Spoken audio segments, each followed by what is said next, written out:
신명기 17장의 본문의 말씀은 아직 이스라엘 백성들이 가나안 땅에 들어가지는 않았지만, 그러나 이제 이스라엘 백성들이 가나안 땅에 들어가면 그들이 어떤 삶을 살아가야 할 것인가, 하나님의 백성으로서의 삶을 어떻게 살아야 할 것인가 라는 것을 우리들에게 보여주고 있습니다.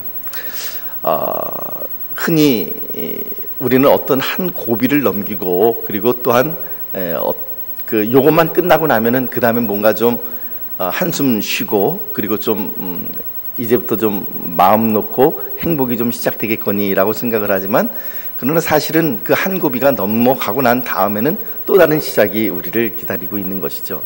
예를 들면 남자들 같은 경우는 군에 가면 제대할 날을 학수고대합니다. 손을 뽑아서 고대하고, 그 제대하기 뭐 한 100일 전서부터는 막 이렇게 줄을 거나가죠. 그래서 며칠 남았다 뭐 이제 이런 식으로 카운팅을 해나갑니다.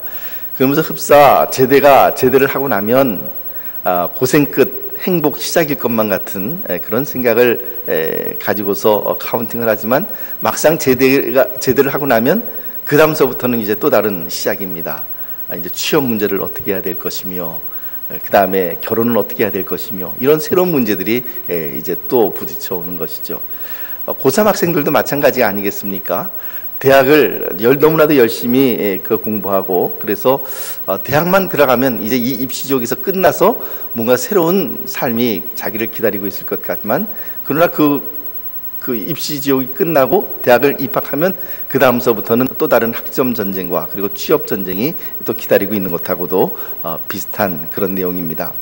이스라엘 백성들이 가나안 땅에 들어가기 위하여서 그들은 40년 동안 광야에서 그야말로 뺑뺑이를 이렇게 돌면서 하나님께 많은 훈련을 받게 되죠. 아마도 이스라엘 백성들의 마음 가운데는 그런 마음이 있었을지 모릅니다. 이제 가나안 땅에만 들어가면 드디어 고생 끝 행복 시작일 것이다 라는 그런 생각 말이죠. 그러나 하나님께서는 이제 그 이스라엘 백성들이 가나안 땅을 목전에 두게 되었을 때에 그들에게 새로운 규례를 보여주십니다. 이제 너희가 가나안 땅에 들어가서 살게 되면, 너희가 가나안 땅에 들어가서 산다는 것 그 자체가 고생 끝 행복 시작이 아니라, 물론 뭐 어떻게 보면 이제 광야 생활은 끝나고 정착 생활로 들어가니까 그렇게 이야기할 수도 있겠지만, 그러나 이제 그 안에서 가나안 땅에 들어가게 되면 또 다른 새로운 시작이 그들에게 기다리고 있음을 보여주시고, 그 새로운 시작이라는 것은 어떤 삶이어야 되는가, 그것이 바로 오늘 본문 17장에 나타나 있는 그런 내용인 것입니다. 하나님 앞에서 이제 어떻게 살아가야 할 것인가라는 그 이스라엘 백성들의 성결된 삶에 관련돼서 신명기 17장 1절 말씀은 우리들에게 이렇게 기록을 하고 있습니다. 17장 1절 말씀 함께 읽어보도록 합니다. 시작. 흠이나 악질이 있는 소와 양은 아무것도 내 하나님 여호와께 드리지 말지니 이는 내 하나님 여호와께 가증한 것이 됨이니라. 무엇과 무엇은 하나님께 드릴 수 없다고요? 흠이 있는 것, 악질이 있는 것, 그런 것들은 아무것도 내 하나님 여호와께 드려서는 안 된다. 달리 이야기하면 흠결사항이 있는 것, 뭔가 하자사항이 있는 제물은 하나님께 바쳐서는 안 된다라고 그렇게 이야기를 하고 있는 것이죠. 왜 하나님께 드리는 제물이 흠결사항이 없어서는 안 되는 것일까요? 두 가지로 생각을 해볼 수가 있습니다. 첫째는 물론 하나님께 드리는 그 제물이기 때문에 가장 최고의 것, 좋은 것으로 드리고 싶은 이스라엘 백성들의 마음은 분명히 그런 마음이 있을 것입니다. 그런데 그것이 이제 현실에 부딪히게 되면 그 마음이 유혹을 받게 되죠. 어떤 유혹입니까?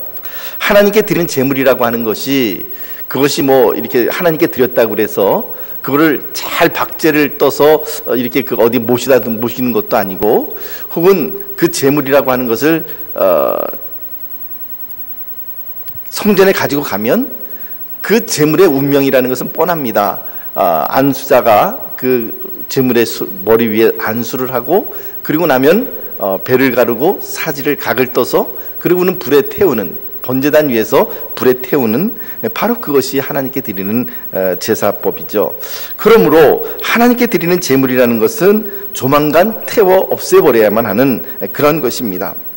따라서 태워서 없앨 짐승에게 피부병이 있든지 흠이 있든지 그것이 도대체 무슨 상관이 있겠습니까? 아니 오히려 곧 죽을 그래 태워버릴 것이니까 어떻게 보면은 살짝 그 흠결상이 있는 거를 이렇게 좀 드려도 오히려 좋은 거는 본인이 갖고 별로 좀 그 쓸모가 없는 것은 이렇게 그 하나님께 드려도 별로 문제가 없을 것 같은 그런 유혹을 받을 수가 있는 것이죠.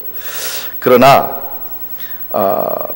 어차피 태워 없애버린다고 해서 몰래 흠이 있거나 피부병이 있는 것으로 그렇게 또 피부병이라는 것 자체도 그 털 그 내부에 이렇게 있는 것이기 때문에 이걸 막 들춰보지 않으면 사실 발견하기가 좀 쉽지 않은 그런 것이죠.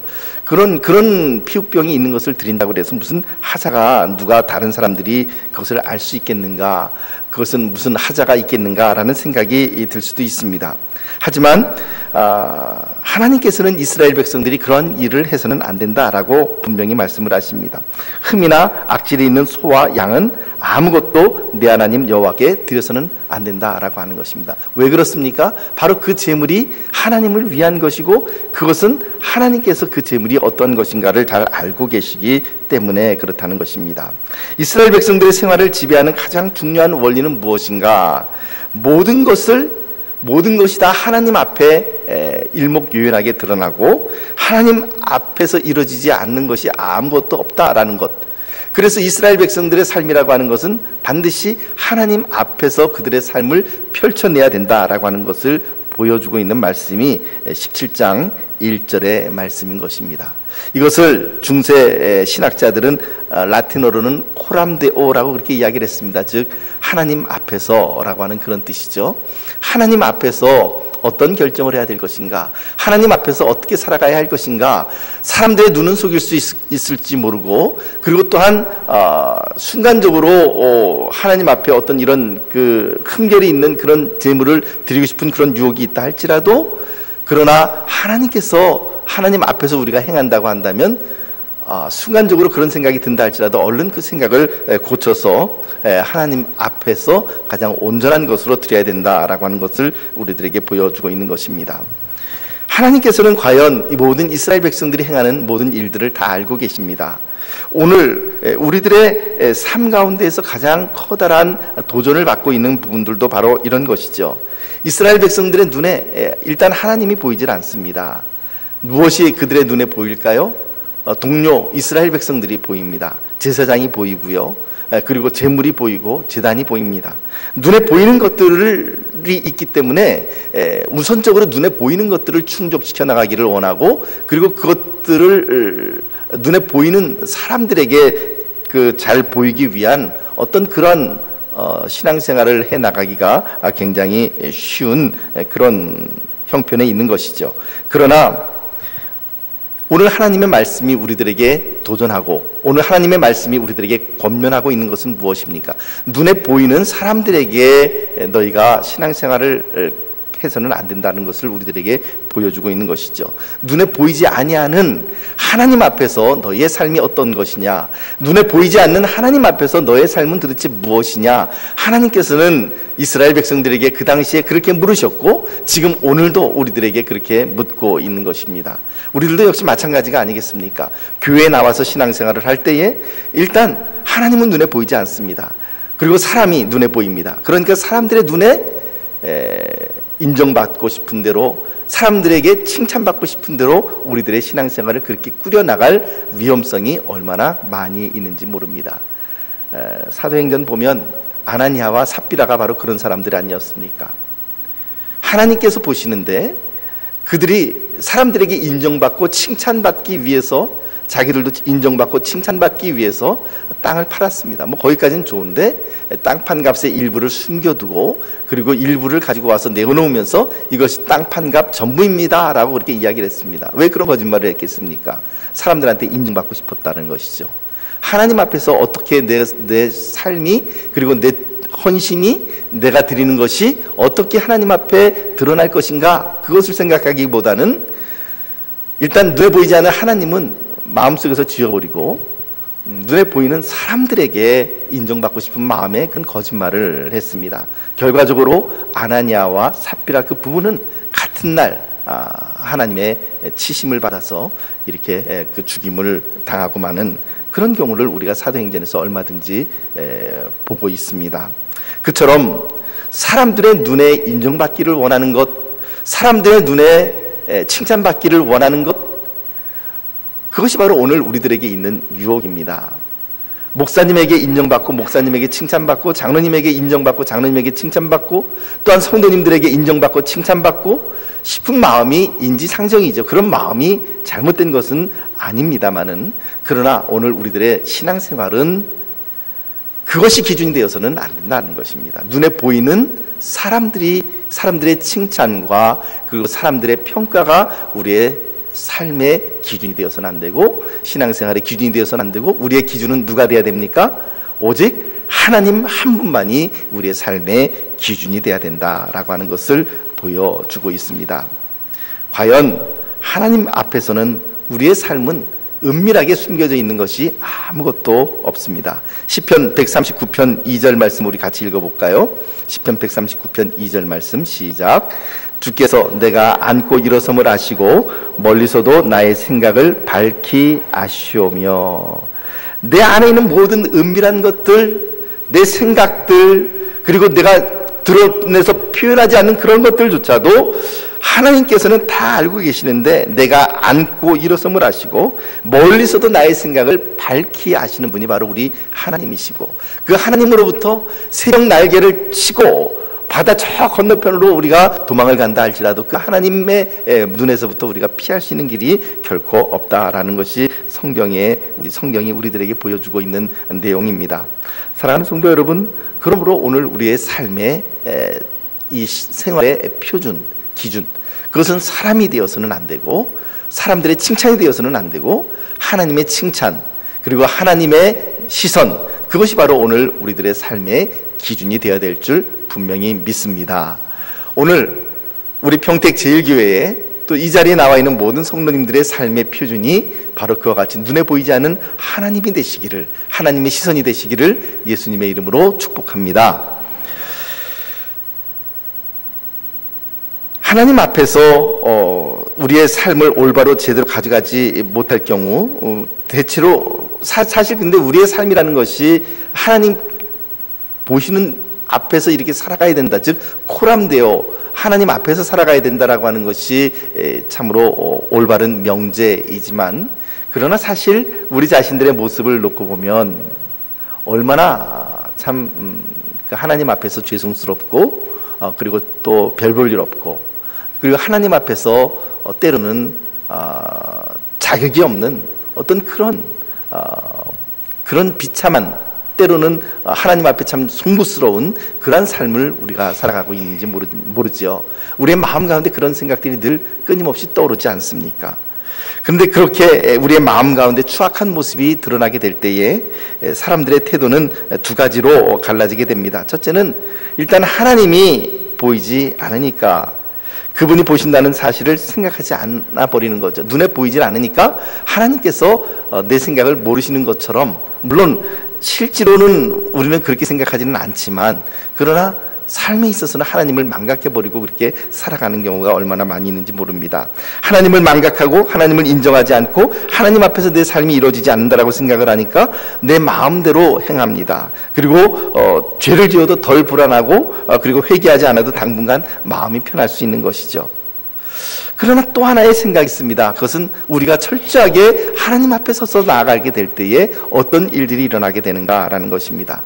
내 안에 있는 모든 더러운 것들이 늘 생각날 때마다, 내 안에 있는 더러운 것들이 드러날 때마다, 그때마다 그냥 하나님이 모르시겠지가 아니라 그것을 이제 하나님 앞에 드러내야 되는데, 하나님 앞에 드러낼 때마다 내 모습을 보면서 하나님 앞에 회개하고, 그리고 또한 하나님 앞에 내 자신의 삶을 고쳐나가는 그런 모습이 오늘 우리들에게 또한 필요한 것이 아닌가 싶은 생각이 듭니다.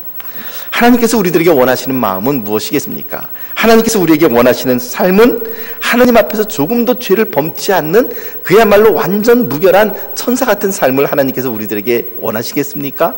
하나님은 그걸 원하시지, 물론 우리 그렇게 살아갈 수 있으면 좋겠죠. 근데 하나님은 제가 어떤 줄 아시고 여러분들이 어떤 줄 아십니다.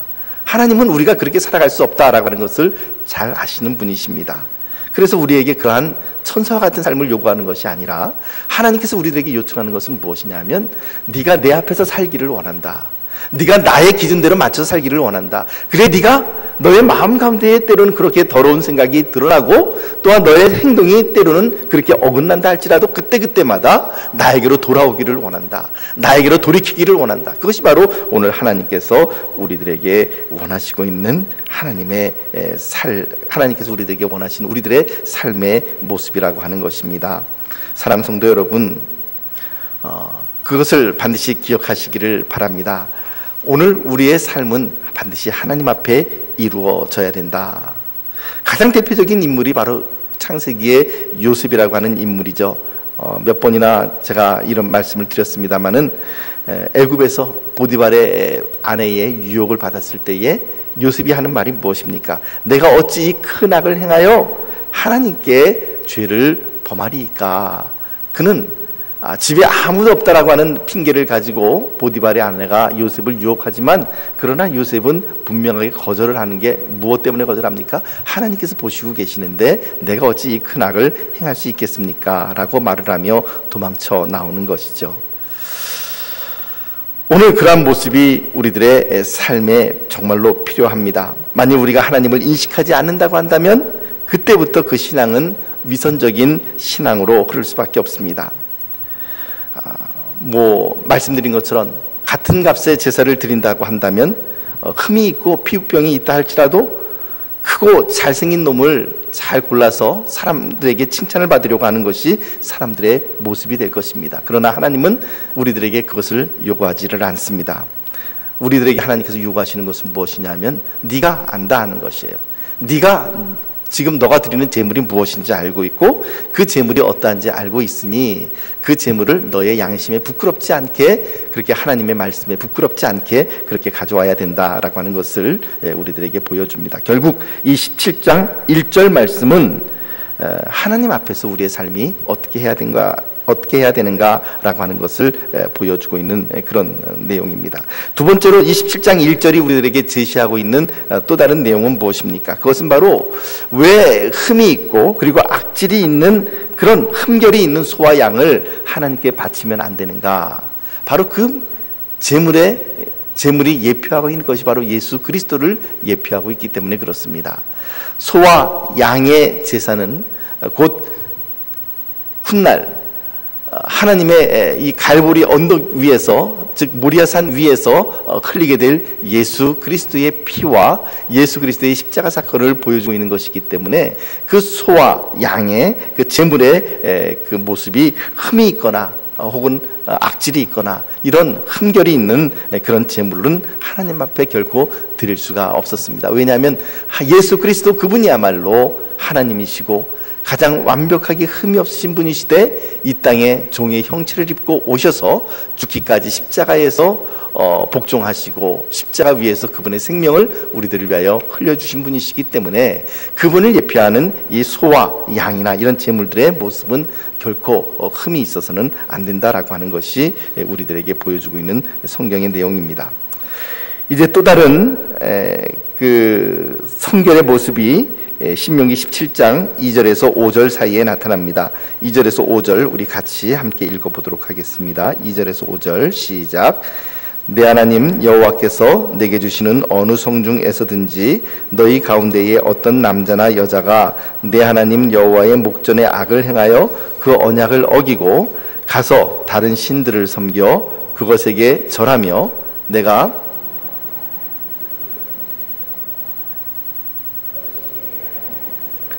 듣거든 자세히 조사해 볼지니 만일 그 일과 말이 확실하여 이스라엘 중에 이런 가증한 일을 행함이 있으면 너는 그 악을 행한 남자나 여자를 내 성문으로 끌어내고 그 남자나 여자를 돌로 쳐 죽이되. 이스라엘 백성들 가운데서 성결함의 두 번째 원리가, 그러니까 첫 번째 원리는 하나님 앞에서 행하라 라고 하는 것이었고요, 그리고 두 번째 원리는 무엇이냐면 악을 끊어버려야 된다라고 하는 것입니다. 근데 악을 끊어버려야 되는데 오늘 본문 말씀 보면 굉장히 좀 내용이 좀 험악하죠. 살벌합니다. 이스라엘 백성 중에 누구든지 하나님 외에 다른 우상을 섬기자라고 그 말을 하고, 그리고 하늘의 1월 성신, 즉 태양이나 달이나 별들을 숭배한다고 한다면 자세히 살펴보고 알아보고 그것이 사실이라면 숨겨두지 말고 그 사람을 끄집어내서 돌로 쳐 죽이라 라고 하는 그런 말씀을 하셨습니다. 이런 말씀을 대할 때 우리는 하나님의 그 판결이 너무 좀 심한 거 아니신가 라는 생각이 들기도 합니다. 너무 잔인한 거 아닌가 라는 생각이 들기도 하죠.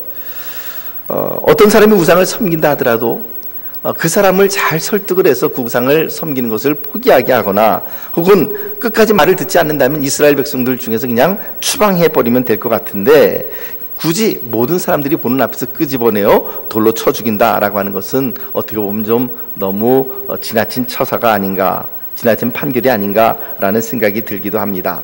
하지만 이것이야말로 구약과 어떤 신약의 그 차이라고 볼 수 있을 것 같습니다.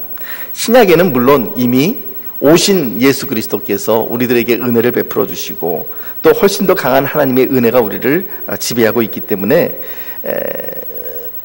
혹 그렇게 다른 우상 숭배를 했다 하더라도 그 사람을 끄집어내서 뭐 실질적으로 돌로 쳐 죽이거나 뭐 이렇게 하기는 조금 좀 실질적으로 사회적으로나 또 이렇게 내부적으로 어려운 면이 있습니다. 단지 우리가 할 수 있는 것은 무엇입니까? 그런 사람들을 철저하게 설득하고, 그리고 또한 그런 사람들이 하나님을 섬기는 일에서부터 떠나서 다른 우상을 섬긴다고 한다면 나중에는 그 사람을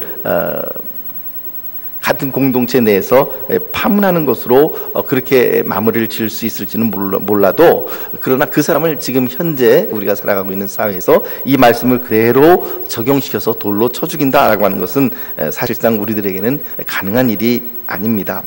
그렇지만 구약의 시대에서는 이 일들이 굉장히 지금 중요합니다. 왜 이것이 그렇게 중요하냐 하면 사실 이스라엘 백성들이 지금 가나안 땅에 아직 들어가기 전입니다. 가나안 땅에 들어가기 전인데 지금 하나님께서 이스라엘 백성들에게 강력하게 경고하고 그리고 또한 명령하고 있는 내용 중에 하나는 무엇이냐면, 첫째는 하나님 앞에서 행하라라고 하는 것이요, 두 번째는 우상 숭배에 관해서는 너희들 가운데 여지를 남겨둬서는 안 된다라는 것을 이스라엘 백성들에게 분명하게 선포하고 보여주고 있는 것입니다. 그 이스라엘 백성들에게 특별히 우상 숭배라고 하는 것은 굉장히 파급력이 강한, 그리고 폭발력이 강한 그런 이슈였습니다. 잘 아시는 것처럼 가나안 땅에서의 그 우상 숭배라고 하는 것은 필연적으로 무엇과 연결이 되냐 하면 남녀 간의 혼음으로 이렇게 그 연결이 되고 성관계의 문란함으로 그렇게 연결이 되어지고, 그리고 또한 그뿐만 아니라 그 사회적인, 대사회적인 면에 있어서도 그 파급력이라고 하는 것은 참으로 놀랍게 퍼져나갈 수밖에 없는 것이죠. 참 그 현대도 그렇습니다마는 좋은 것이 퍼져나가는 것보다는 나쁜 것이 퍼져나가는 게 얼마나 빨리 퍼져나가는지 여러분들께서도 이미 잘 알고 계시리라고 믿습니다. 그러니까 죄악된 속성이 퍼져나가는데 그것이 아주 엄청난 빠른 속도로 순식간에 퍼져나갑니다. 더군다나 이것이 이스라엘 백성들에게 어떤 그 육체적인 쾌락과 더불어서 같이 이렇게 제공이 되는 것이기 때문에 이스라엘 백성들에게 있어서는 굉장히 그 우상 숭배에 빠져들어갈 수 있는 여지가 굉장히 많은 그런 것이었죠. 이스라엘 백성들에게 있어서 그래서 이 그 우상 숭배 문제에 있어서 만약에 혹시 처음에 그것이 워낙 파급력이 강하기 때문에 초기에 끊어주지 않으면 나중에는 걷잡을 수가 없이 퍼져나가기 때문에 반드시 그 처음 단계에서 그것을 끊어버리라고 그렇게 지금 명령을 하고 있는 것이죠. 이스라엘 백성들에게 가장 위험한 것은 가난이 아니었습니다. 질병이 아니었습니다. 그들의 국력이 약한 것이 아니라 하나님을 떠나서 우상 숭배를 하는 것이었습니다. 온갖 산전수전을 다 겪고 그야말로 바다를 건너고 광야를 건너서 이제 온전히 하나님만 믿고 섬기게 된 이스라엘 백성들이 가나안 땅에 들어가서 누군가의 교묘한 꾀임에 빠져서 그 우상 숭배를 하게 된다면 그것이야말로 참으로 그 이스라엘 백성들에게는 하나님을 배반하는 가장 무서운 첩경이 될 수밖에 없는 것이고, 따라서 다른 것은 몰라도 우상 숭배에 관해서는 하나님께서 절대로 용서하지 말라라고 그렇게 말씀을 하고 있는 것입니다. 오늘날 우리가 여러 종교를 가진 사람들과 함께 어울려 살아가는 그런 사회 속에서 살아가고 있습니다. 다원화된 사회 가운데 살아가고 있죠. 그렇기 때문에 때로는 우리는 다른 사람이 어떤 신앙을 가졌든지 그냥 사회적인 면으로는 그 사람들의 신앙을 우리가 그냥 존중해 줄 필요가 있습니다. 그 사람이 옳다라는 것이 아니라 그냥 그 사람을 그냥 인정해 줄 수밖에 없는 것이죠. 그러나 우리가 분명히 알아야 될 것은 무엇입니까? 그럼에도 불구하고 오늘 우리가 누리고 있는 이 말씀의 자유, 이 하나님의 말씀을 지키기 위해서 얼마나 많은 수많은 피와 그리고 또한 땀이 교회사의 과거의 교회 역사에 뿌려졌는가라고 하는 것을 우리가 반드시 기억을 해야만 합니다.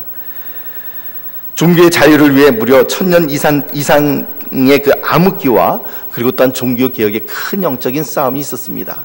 지금은 우리가 하나님의 말씀을 읽으라 해도 잘 읽지 않지만, 그러나 과거에는 하나님의 말씀을 읽고 싶어도 평신도들은 하나님의 말씀을 접할 수가 없었습니다. 그 성경 자체가 라틴어로 돼 있거나 혹은 성경 자체가 뭐 헬라어나 히브리어로 돼 있는 그것을 자기 나라의 언어로 이렇게 갖는 것 자체가 그것이 금기 시대였던 그런 시대도 있었습니다. 그러나 종교개혁 시대를 거치면서 이제 이 하나님의 말씀이 우리들에게 각 나라의 그 국민 언어로서 번역이 되어서 이렇게 제시가 되었습니다. 근데 그 일이 그렇게 되기까지 얼마나 많은 핍박과 그리고 또한 성각자들의, 종교개혁자들의 죽음이 있었는지 모릅니다. 성경을 번역했다라고 하는 것, 그 이유만으로 죽임당했던 사람들이 얼마나 많이 있는지, 또 이 말씀을, 하나님의 말씀을 지키기 위해서 투쟁을 하는 가운데에서 얼마나 많은 피 흘림이 있었는지, 그것이 바로 우리가 가지고 있는 이 종교 교회 사회에 나타나 있는 그런 그 피 흘림과 그리고 또한 그런 그 전쟁의 역사가 있었기에 지금 현재 오늘 우리가 누리고 있는 이런 말씀의 자유가 자유롭게 선포될 수 있는 것입니다. 따라서 이 말씀을 오늘 우리들이 지켜나가는 데 있어서 하나님의 말씀을 철저하게 하나님의 말씀이 되게 하고, 그 하나님의 말씀을 따라서 오늘 우리들의 삶을 그 위에 건설해 나가야 할 필요가 분명히 있는 것이죠.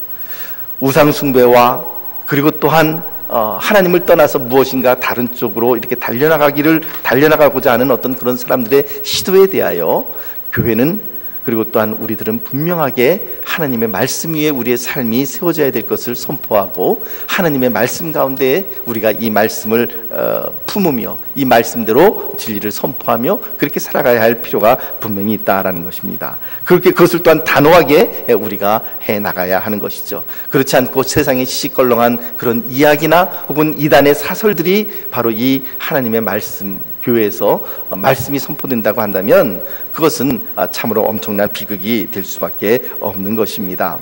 오늘 말씀을 정리합니다. 오늘 우리들 가운데에 하나님의 말씀이 우리들에게 전파가 되었습니다. 이제 이스라엘 백성들이 가나안 땅에 들어가서 그들이 어떻게 성결된 삶을 살아가야 할 것인가 라고 하는 것을 하나님께서는 오늘 17장 말씀 가운데 보여주고 있습니다. 첫째는 무엇입니까? 너희는 어떻게 거룩한 삶을 살아가야 할 것인가? 하나님 앞에서 너희의 삶을 건설해야 된다라는 것. 코람데오, 하나님 앞에서 너희의 삶을 살아가야 한다.